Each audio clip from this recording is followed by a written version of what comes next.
Apa sebab saudara? Karena kita sudah diberkati Tuhan dengan kekuatan kesehatan. Ya. Kalau sakit tak mungkin kita ada di tempat ini. Tetapi karena kita diberkati Tuhan luar biasa, sehingga kita ada di Ka'bah Tuhan. Nah, saudara kasih dalam Tuhan, ya, kita sudah melewati waktu-waktu yang mungkin ada yang terlalu sulit, ada yang mungkin biasa-biasa saja. Namun saudara, kita bisa melewati karena campur tangan Tuhan. Saat ini saudara, saya sebagai gembala tidak tahu apa yang jadi masalah dengan jemaat.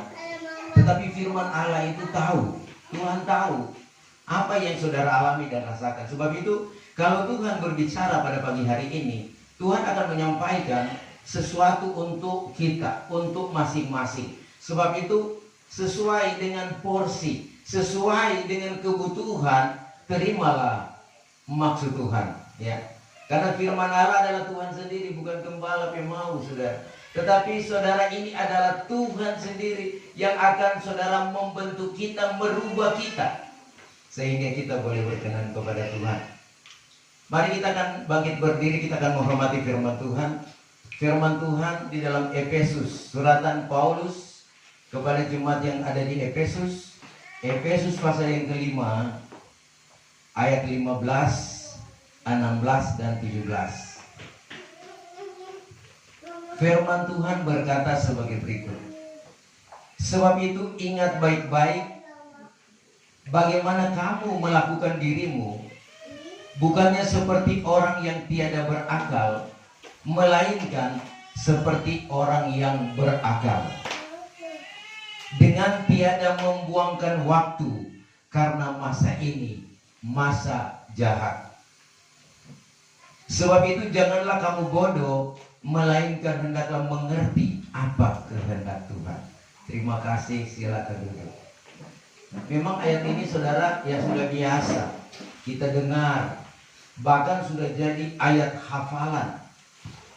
Tapi saudara, kalau firman Allah masih ada, masih tertulis, ya, masih bisa kita dengar, ada maksud Tuhan bagi saya terlebih dan saudara. Tuhan punya maksud saudara dalam ayat ini. Dan semua maksud Tuhan saudara adalah maksud-maksud yang indah untuk kebaikan kita, untuk keselamatan kita. Sebab itu saudara, firman Allah itu tidak pernah expire, ya, atau tidak pernah habis waktu. Kalau produk-produk manusia, ya, itu ada batas waktunya. Tetapi firman Allah itu kekal, dari kekal sampai kekal. Dan itu adalah Tuhan sendiri. Selagi Tuhan masih ada, selagi kita masih dipercayakan hidup di dalam dunia ini, maka kita butuh firman Tuhan.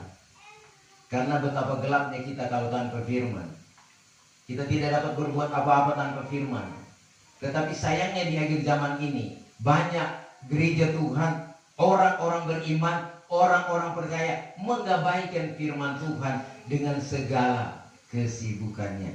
Tetapi itu berlaku di luar-luar sana, tidak ada di dalam sini. Amin. Iya. Saudara, kita perhatikan baik-baik. Nasihat Rasul Paulus kepada jemaat yang ada di Efesus. Efesus artinya terpuji, iman yang terpuji, ya, artinya mereka setia dengan pengajaran yang benar, mereka melakukan perintah Tuhan, kewajiban-kewajiban Tuhan, mereka mengamalkan dan mereka tetap setia, sehingga Tuhan katakan iman kamu terpuji. Ya. Jemaat yang ada di VOC ini juga adalah jemaat yang terpuji. Amin. Ya. Bukan jemaat yang dipuji-puji atau saudara sekalian ya sudi atas sehingga orang katakan, ya, orang sana bilang so jadi jemaat yang makan puji. Bukan begitu saudara. Tetapi iman yang saudara di atas, sehingga orang nampak, melihat segala kehidupan jemaat itu dari kepala sampai di kaki memang benar-benar luar biasa, bercahaya. Bercahaya di tengah-tengah dunia ini. Karena apa? Ada firman dan Roh Kudus. Amin. Dan juga saudara sekalian yang pokok di sini, satu hal, yaitu jangan membuang waktu karena masa ini masa jahat. Waktu, ya. Setiap orang punya waktunya, setiap waktu ada orangnya. Kehidupan manusia, saudara sekalian, memang unik dengan waktu. Tatkala dia lahir, saudara sekalian, dia sudah mulai mengalami pemrosesan, mengalami masa anak-anak. Anak-anak waktunya, saudara sekalian, dia lakukan sesuai dengan kehendaknya. Orang tua hanya mengawasi jangan sampai dia jatuh, tetapi waktu yang dia lakukan itu untuk keinginannya dalam perkembangannya. Menanjak dewasa, saudara, beda lagi. Di mana saudara sekalian, waktu yang dipergunakan beda lagi, bukan seperti anak-anak. Kita banyak waktu untuk melakukan segala sesuatu, tetapi kita dibatasi dengan kebutuhan. Mau shopping, semua butuh uang. Mau jalan-jalan, semua butuh uang, butuh biaya. Sehingga terbatas kita untuk pergi jalan-jalan. Punya program-program, semua didukung oleh uang. Sehingga terbataslah waktu itu. Dan kemudian juga kita mendapatkan pekerjaan. Mendapatkan pekerjaan, kita punya gaji yang besar, penghasilan yang besar, namun waktu tersita. Dari pagi sampai malam pun malam kita bekerja. Uang ada, tetapi waktu untuk shopping itu tidak ada lagi. Ini dilema, saudara. Ya. Jadi sangat membutuhkan. Ya, waktu itu kita butuhkan dengan segala fasilitas. Kalau fasilitas ada, kemudian waktu tidak ada, itu tidak akan jalan.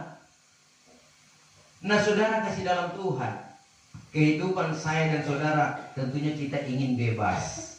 Artinya, dalam segala situasi kita ingin supaya kita dipenuhi kebutuhan-kebutuhan kita. Dan kita juga ingin ada waktu-waktu bersama keluarga, ada waktu kita berkumpul, ada waktu kita shopping, ada waktu kita ke kebun, ada waktu kita yang melakukan aktivitas di luar rumah, mengadakan perjalanan.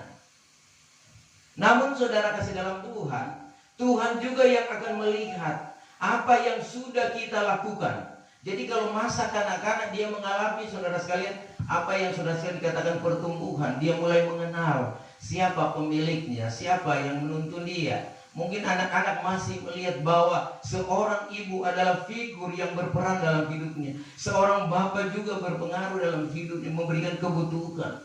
Berkembangnya waktu, dia mulai melihat jauh ke depan bahwa sebetulnya orang tua itu hidup dari bergantung kepada yang mempunyai kehidupan, yaitu Tuhan.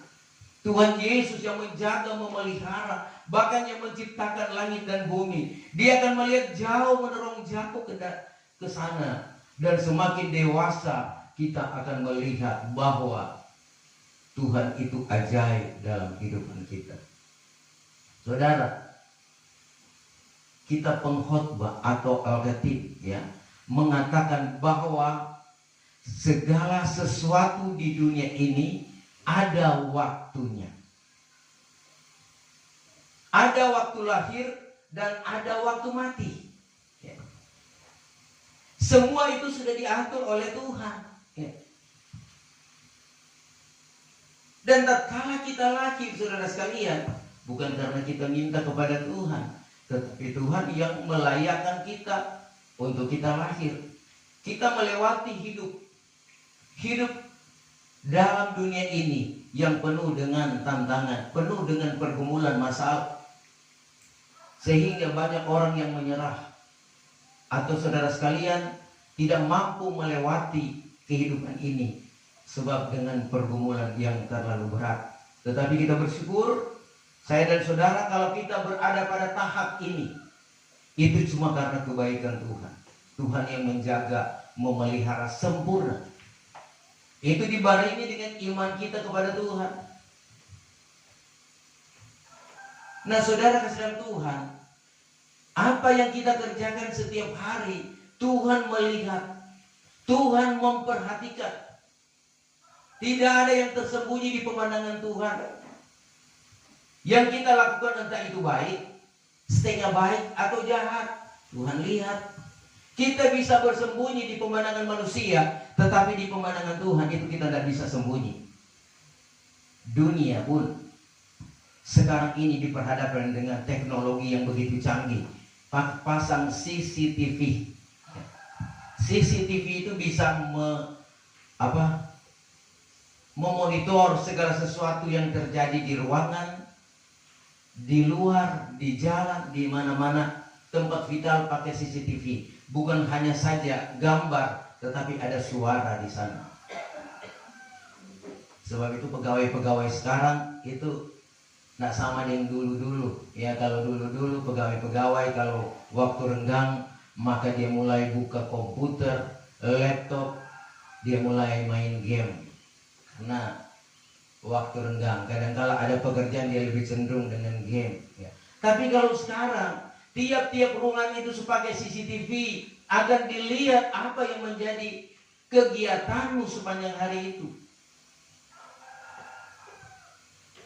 Demikian juga dalam kehidupan ini. Kita ada dalam dunia ini, kita dalam pemantauan Tuhan. Ya. Gembala pun ya 2 minggu di Surabaya tidak bisa memantau sidang jemaat. Tetapi jemaat saudara sekalian dipantai oleh yang mempunyai pekerjaan. Hidup kita dalam tangan Tuhan. Jemaat ini milik Tuhan, bukan milik gembala. Sebab itu Tuhan melihat. Tuhan melihat dari atas kehidupan setiap keluarga, setiap pribadi.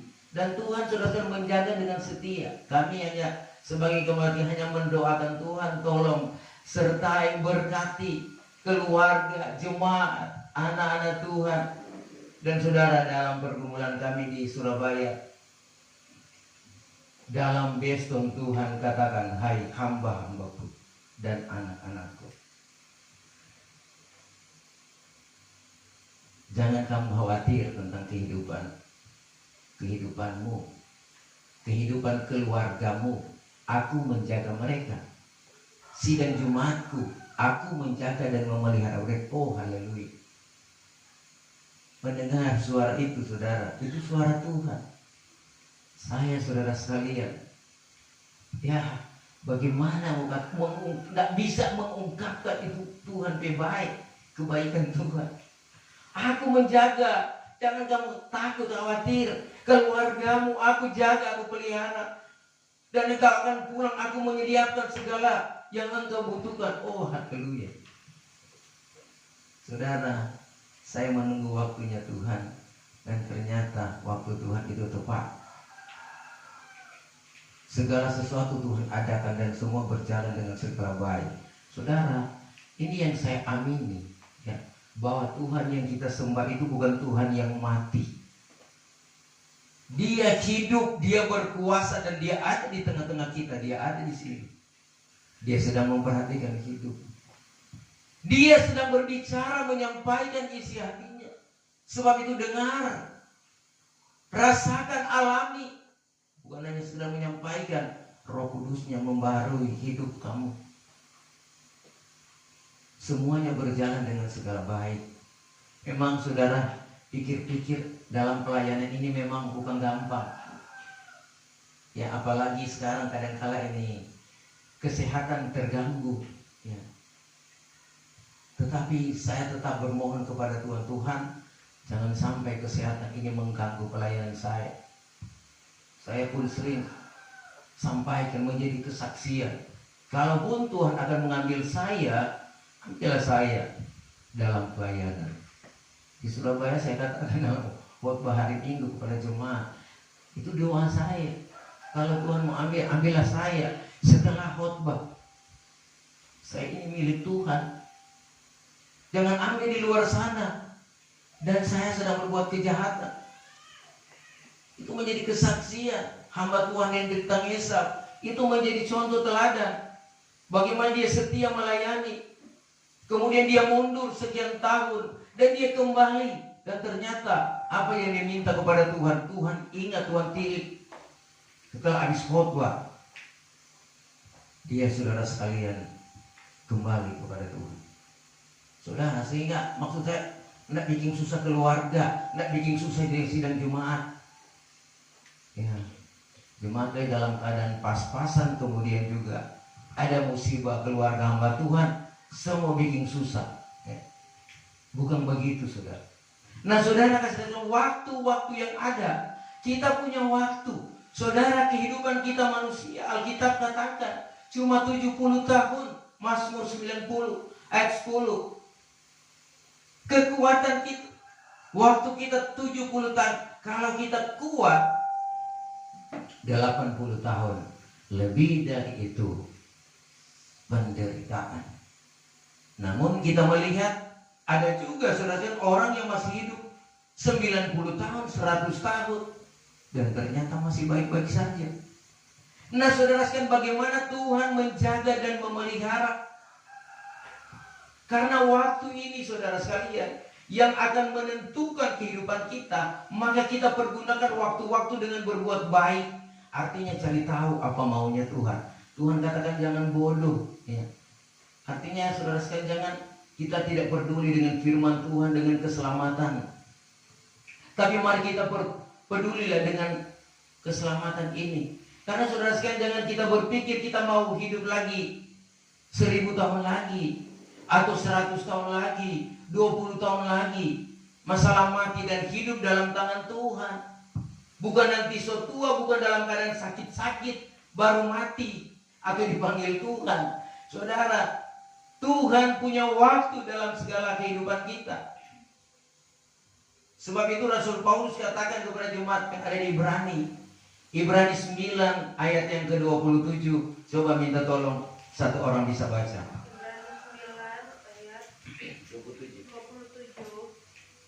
Sedangkan manusia telah tentu satu kali akan mati, dan kemudian daripada itu datang hukuman. Ya. Manusia satu kali akan mati. Sesudah kematian akan ada hukuman. Ini, saudara sekalian, Alkitab sudah katakan kita akan mati. Sebab itu tatkala kita masih hidup, kita pergunakan waktu yang ada. Jangan kita mati di luar Tuhan, tetapi kita mati di dalam Tuhan. Kalau kita mati di luar Tuhan, neraka yang kekal, menjadi tempat kediaman yang kekal. Kalau kita mati di dalam Tuhan, sorga itu menjadi kediaman kita yang kekal di sorga. Ini bukan hanya hayalan, ini kenyataan. Tatkala kita kembali ke alam sana, kita akan melihat keindahan-keindahan. Tapi tatkala kita di luar Tuhan, maka saudara sekalian, ya tutup mata saja langsung melihat itu kesukaran, langsung lihat itu malapetaka. Ya. Dan saudara kasih dalam Tuhan, apa yang kita lakukan, saudara, kita harus pertanggungjawabkan. Entah itu baik atau jahat, kita pertanggungjawabkan. Rasul Paulus katakan kepada jemaat yang ada di Korintus. Coba baca 2 Korintus pasal yang ke-5 ayat yang ke-10. 2 Korintus 5 ayat 10. Karena tak dapat tiada kita sekalian akan jadi nyata di hadapan kursi pengadilan Kristus, supaya tiap-tiap orang yang menerima balasan bagaimana yang telah dilakukan oleh tubuh itu, baik atau jahat. Iya, saudara, kita akan menerima balasan sesuai apa yang kita kerjakan, apa yang dilakukan oleh tubuh, baik atau jahat, akan terima balasan. Kalau kita melakukan kejahatan, ya kita akan menuai, saudara sekalian. Kita melakukan kebaikan, kita akan menuai juga kebaikan. Nah, ini saudara sekalian yang harus kita ingat baik-baik. Karena saudara sekalian, waktu-waktu yang Tuhan sudah berikan bagi kita, ya, Sebetulnya Rasul Paulus juga katakan bahwa kamu dahulu sudah mati sebab dosa. Kamu melakukan menurut hawa nafsu daging. Ya. Tetapi tatkala kamu sudah ditebus oleh darah Kristus, maka sadarlah bahwa kita ini sudah ditebus daripada kehidupan yang akan binasa, dan kita akan dipersiapkan untuk menerima kehidupan yang luar biasa atau kehidupan yang kekal. Sebab itu saudara sekalian, kita kembali mengerti, ya, jangan menjadi bodoh, tetapi cari tahu apa maunya Tuhan. Karena kehidupan kita, saudara, yang ada di dalam dunia ini, yaitu kita harus hidup berkenan kepada Tuhan. Artinya kita dikuasai oleh firman Allah, ya, firman Allah yang sudah sering kita dengar. Biar kita mengerti bagaimana melakukan firman Tuhan. Dan Roh Kudus ini adalah penolong yang akan memampukan kita di saat kita tidak mampu.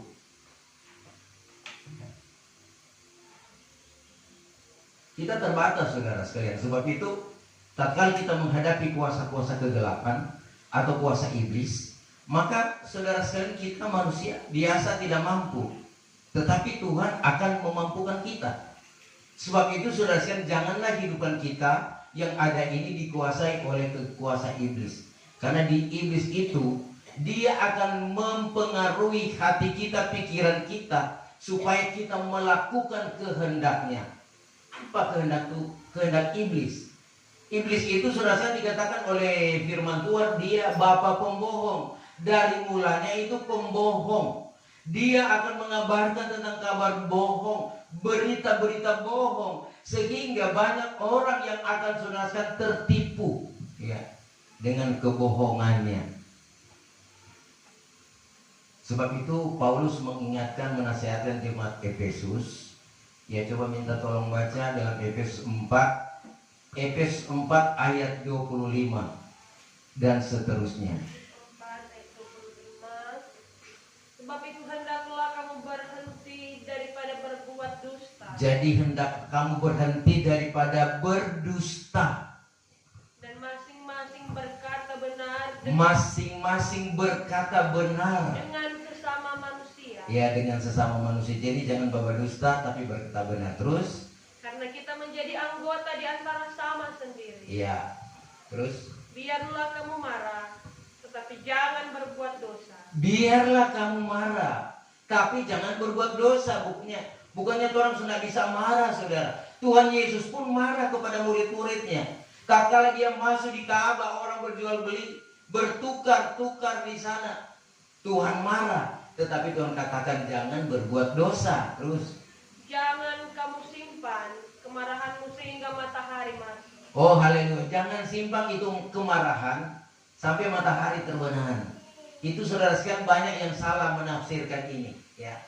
Mereka berpikir, ya, dari pagi kalau jam 9 sobaku marah, usahakan sebelum jam 5 sobaku baik. Itu juga memang tidak salah. Ada hikmat begitu.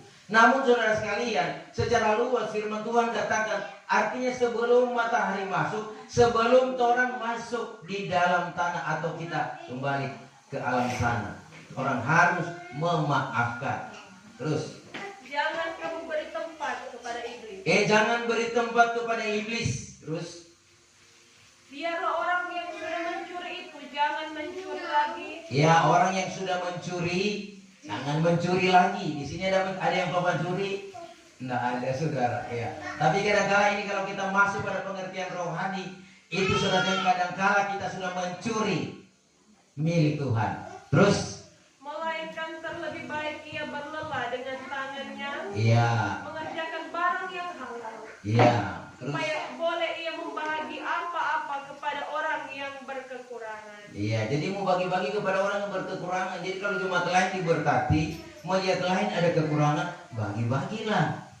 Jangan saudara, ya kita so kumpul-kumpul, ya sampai banyak tuh di rumah. Kita lihat ada jemaat yang so susah kasihan, sedangkan beras saja setengah liternya tidak ada. Anak-anak so minta ini, ya dia cuma dah ada, ya. Itu roba, itu cara pikir begitu. Terus, Jangan mengeluarkan perkataan yang busuk daripada mulutmu. jadi jangan mengeluarkan perkataan yang busuk dari mulutmu.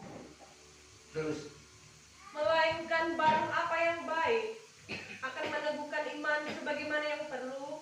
jadi yang baik untuk meneguhkan iman. Terus, Supaya ia itu memberi berkat kepada orang yang mendengarnya. iya, lanjut.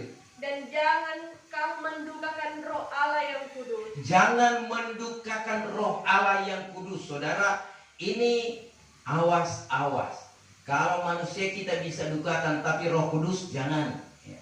Terus, Yang di dalamnya itu kamu sudah dimeteraikan sehingga hari penebusan. ya, terus Biarlah segala kepahitan dan gusar dan marah iya, dan gaduh dan umpat dibuang beserta dengan segala kejahatan. iya, buang semua kejahatan, gusar, marah, gaduh, kepahitan, buang dengan dalam segala kejahatan. Hendaklah kamu murah hati. Hendaklah kamu murah hati di antara sama sendiri dan lembut hati sambil bermaaf-maafan sama sendiri, sebagaimana Allah juga di dalam Kristus sudah mengampuni kamu. Ini saudara sekalian, pembentukan kita. Kita isi waktu-waktu kita dengan kebaikan. Karena saudara, meskipun kita diingat-ingatkan untuk berbuat baik, ya gembala selalu mengingatkan orang harus mengeluarkan buah-buah pertobatan. Setiap hari ada pertobatan. Artinya semakin sadar diri, mengerti. Jangan lagi melakukan hal-hal yang tidak benar, tidak baik. Tetapi lakukanlah yang baik dan benar. Karena saudara, waktu kita saudara sekalian memang sudah sangat singkat. Nggak perlu lagi orang saudara sekalian ya mau baku-baku marah atau saudara sekalian baku acuh. Tetapi mari kita bekerja bersama-sama. Waktu kita tinggal sedikit. Jadi pertanyaan apa yang orang mau cari dalam dunia ini? Ya. Kadang-kala orang tua sudah berusaha mencari siang malam kerja untuk kebutuhan anak-anak. Orang tua tidak mengenal lelah. Tetapi pada akhirnya serta harta sudah tambah banyak, anak-anak sudah pusing, udah mulai jual, udah mulai kasih pada dia teman, ambil cu. Akhirnya habis. Itu sia-sia ya. Al-Khatib bilang itu kesia-siaan dari segala kesia-siaan. Karena ada ya di dalam kitab pengkhotbah Al-Khatib, ada yang dianugerahkan Tuhan kekayaan, tetapi dia tidak dianugerahkan untuk menikmati kekayaan itu.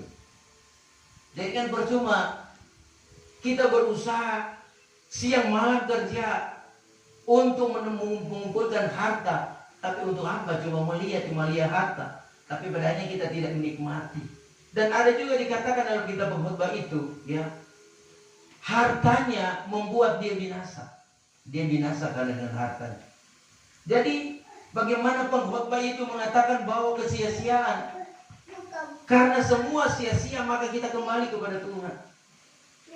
Karena saudara, di dalam Tuhan memang kita akan mengalami damai dan sejahtera.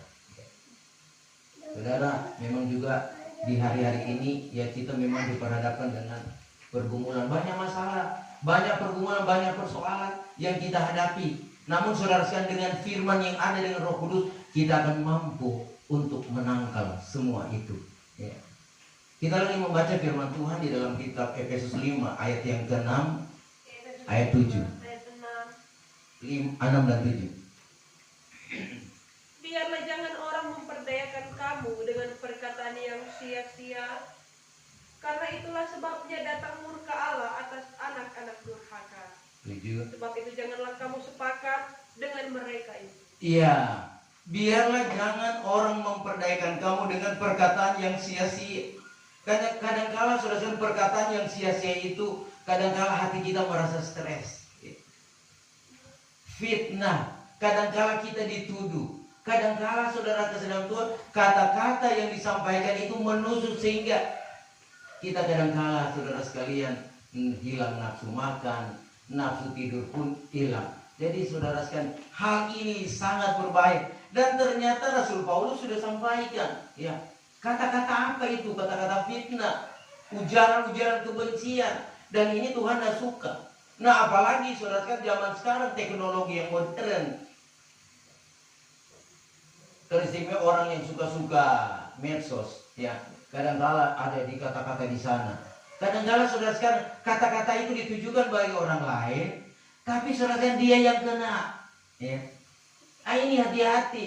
Jadi anggaplah itu angin lalu. Sebab itu kalau itu memang kena, sadar diri kalau memang orang itu salah. Jangan saudara sekalian, tak kalah saudara sekalian orang luar sana posting kemari, maka kita mulai tersinggung. Ada orang mulai cari, siapa dia, kan gimana dia tinggal. Rugi saudara. Ini hal-hal yang mempengaruhi iman kita akan gugur. Karena kalau so masuk di medsos, itu seluruh dunia melihat. Kita akan dilihat oleh seluruh dunia. Jadi apa yang ada kita harus bijak-bijak. Sebab itu jangan bodoh mengerti kehendak Tuhan. Cara pandang kita saudara sekalian ubah supaya kita memandang kepada Tuhan. Ini saudara sekalian, postingan-postingan ini sama dengan makanan. Ya, kalau kita suka ya ambil. Kalau kita tidak suka ya biarkan saja. Kadang-kala saudara sekalian, makanan yang kita tidak suka, sudah salah ambil, kita konsumsi. Artinya jadi duri dalam puru. Jadi duri dalam daging, yang menyakiti kita. Ya. Sehingga dia mulai saudara sekalian berpikir, tahu ini orang ini, dia tahu orang persoalan campur-campur. Ya. Kadang-kadang itu yang datang. Ini saudara sekalian, jangan kita sepakat dengan mereka, saudara. Karena saudara sekalian, iblis itu dengan berbagai-bagai cara dia akan merusak kehidupan kita, panggilan kita. Karena yang ada dalam dunia ini, saudara atas dalam Tuhan, ya dosa yang semakin bertambah-tambah. Ya, Roma 5 ayat yang ke-20, yang ada dalam dunia ini kita melihat dosa yang semakin bertambah-tambah, kejahatan semakin bertambah-tambah. Sebab itu jangan kita terlibat di dalamnya.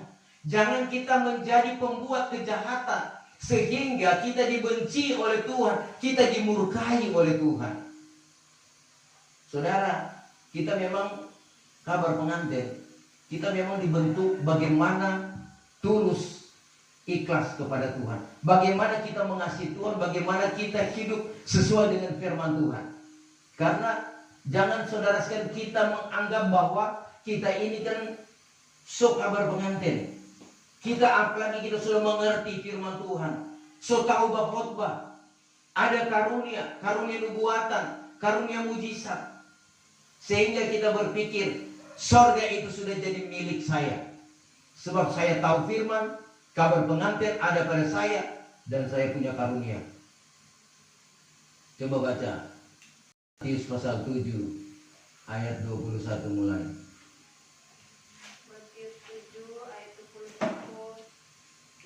Bukannya tiap-tiap orang yang menyeru aku, Tuhan, Tuhan, akan masuk ke dalam kerajaan surga. Hanyalah orang yang melakukan kehendak Bapa-Ku yang di surga. Terus sampai pada hari itu kelak banyaklah orang yang akan berkata kepadaku, Tuhan, Tuhan, bukankah dengan nama Tuhan kami mengajar, dan dengan nama Tuhan kami membuangkan setan, dan dengan nama Tuhan kami mengadakan banyak mujizat? Pada ketika itu aku akan berkata kepada mereka itu dengan nyata, bahwa tiada pernah aku mengenal kamu. Undurlah daripadaku, hai kamu yang mengerjakan jahat. Iya, saudara, dikatakan di sini bukan setiap orang yang menyeru Tuhan, Tuhan akan selamat atau masuk surga, tetapi mereka yang melakukan kehendak Tuhan. Namun di sini Tuhan Yesus katakan, ya, Tuhan Yesus katakan, saudara kasih Tuhan, bahwa pada hari terakhir banyak orang akan berseru kepada Tuhan, Tuhan, bukankah kami sudah bernubuat demi nama Tuhan? Bernubuat artinya memberitakan firman atau karunia nubuatan, dan mengusir setan demi namamu, dan mengadakan banyak mujizat demi namamu juga. Ini sebagai mujizat. Tetapi Tuhan katakan pada waktu itu aku akan berterus terang kepada mereka itu dengan berkata, aku tidak pernah mengenal kamu, tenyalah daripadaku, kamu sekalian pembuat kejahatan. Nah, ini saudara sekalian harus kita teliti baik-baik ini firman Allah ini. Jadi kalaupun kita bernubuat itu tidak salah, ya, berkhotbah atau bernubuat itu tidak salah. Dipakai Tuhan ada karunia. Kita mengusir setan itu pun itu kuasa. Kemudian banyak mujizat yang kita lakukan. Itu kita melakukan karena kuasa Tuhan. Ya. Tetapi saudara sekalian, dalam kita sudah melakukan kebaikan, kebenaran, kita pertahankan terus sampai langkah terakhir. Jangan sampai saudara sekalian, kita sudah melakukan itu, kemudian kita sudah tidak melakukan dan kita melakukan kejahatan. Nah, ini yang dikatakan, enyalah kamu yang melakukan kejahatan. Meskipun kita sudah berkorban, sudah melayani, kalau kita tidak atau kita berhenti berbuat baik dan melakukan jahat, Tuhan tidak mengenal kita. Ini hati-hati untuk kita, kabar pengantin. Jemaat, hati-hati ya. Jangan sampai baru pulang gereja, ada bernubuat, ada karunia, kemudian pulang di rumah mulai bikin keributan, mulai merontak, mulai marah ya. Boleh marah, Alkitab bilang, tapi jangan bikin dosa ya. Artinya mulai melakukan hal-hal yang tidak berkenan kepada Tuhan. Ingat baik-baik, bersyukur kalau Tuhan belum tutup hidung. Kalau Tuhan sudah tutup itu hidung, selesailah hidupmu. Tuhan katakan, tempatmu di neraka, bukan di sorga. Menyesal, saudara menyesal, kemudian tidak ada gunanya. Sebab itu, mari orang berpikir jernih. Sebagai hamba-hamba Tuhan, anak-anak Tuhan sidang jemaat, orang berpikir dengan hati yang tulus. Hidup ini kok cuma sementara. Urus baik-baik dirimu ya, jagalah dirimu dan pengajaranmu supaya engkau akan selamat. Jaga itu keluarga. Hidup rukun dan damai itu adalah merupakan kesukaan Tuhan. Jangan baku-baku marah, jangan beri tempat kepada iblis. Karena saudara sekalian, kalau iblis masuk itu pikiran itu akan rusak. Kalau pikiran sudah rusak, yang baik dia katakan jahat, yang jahat itu dia katakan baik. Artinya terputar.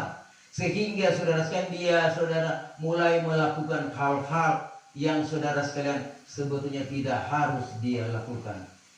Karena iblis sudah masuk. Sebab itu bukan sedikit kita melihat banyak hamba-hamba Tuhan yang jatuh. Banyak sidang Jumat yang jatuh karena perkara-perkara bodoh. Saudara, kita ini terlalu berharga di mata Tuhan. Kita ini tebusan Tuhan. Kita ditebus bukan dengan emas atau berlian. Tetapi Rasul Petrus katakan, kita sudah ditebus dengan darah yang mahal melalui pengorbanan Yesus Kristus di Bukit Golgota. Tidak ada orang yang berani mati untuk kehidupan kekal kita. Hanya Bapa di sorga rela mengorbankan. So itu mari kita rela berkorban untuk keluarga kita, orang tua kita, anak-anak kita, cucu-cucu kita. Mengingatkan, arahkan mereka. Karena waktu kita hanya sedikit untuk mengingatkan. Sekali lagi saudara-saudara, saya mau ulang-ulangi, orang tua ajar anak-anak, cucu-cucu bertobat, lakukan yang baik. Dengan penuh kasih sampaikan. Jangan saudara kesadaran Tuhan, orang salah mengajarkan anak-anak. Akhirnya tatkala mereka hidup bergaul dalam kehidupan yang salah, kita sendiri yang menyesal. Saudara, kita orang tua diberikan tugas sewenang oleh Tuhan. Ulangan 6. Ya Tuhan katakan, sampaikanlah firman Tuhan, hukum-hukum Tuhan kepada anak-anakmu. Baik di rumah sedang duduk, mau tidur, mau jalan-jalan, berbicaralah dengan kebenaran. Sampaikan apa kata Tuhan. Jangan anak-anak kita, saudara sekalian, masih balita, orang mulai ajar dengan cerita-cerita dongeng. Mau kasih tidur anak-anak, saudara sekalian, zaman dulu dia mulai bercerita tuh dongeng-dongeng, saudara. Sekarang saatnya kita ajarkan anak-anak dengan firman Tuhan, cerita-cerita Alkitab. Itu akan tertanam dalam pikiran mereka, hati mereka, sehingga mereka mulai dibentuk. Dan mereka sudah dibentuk oleh firman. Roh Kudus akan memampukan. Nah, oleh sebab itu saudara, karena dosa semakin bertambah-tambah, kasih orang semakin tawar. Jadi usahakan kita jangan tawar hati menghadapi persoalan-persoalan yang ada. Amin. Jangan tawar hati, tetapi kuatkan hatimu. Dikatakan Matius 24, barang siapa yang tekun atau setia sampai pada langkah yang terakhir, mereka yang akan selamat. Amin. Nah saudara sekalian, memang kebersamaan itu saudara sekalian relatif, cuma sangat singkat, ya. Cuma singkat kasihan. Orang keluarga ada sama-sama itu ada waktunya akan kembali kepada yang empunya. Sebab itu waktu yang ada ini baku-baku baik, baku-baku ingat, kasih-kasih tunjuk. Jadi orang tua itu harus dengan tegas sampaikan ke anak-anak. Sampaikan kalau anak salah, tegur. Meskipun orang malas dengan kata-kata yang bagusnya, tegur. Tapi satu kali kelak, tatkala dia mengalami musibah, dia mulai berpikir, aduh betul kok itu mama dah bilang, betul tuh papa dah bilang, aduh betul tuh opa dah bilang. Tapi untuk apa mereka sudah kembali? Mereka sudah senang di surga. Mereka akan ingat, saudara sekalian. Sebab itu saudara, mari kita berbuat baik setiap hari, setiap saat, dan setiap waktu. Jadi jangan buang waktu dengan cuma-cuma. Pergunakan waktu yang ada untuk memuliakan Tuhan.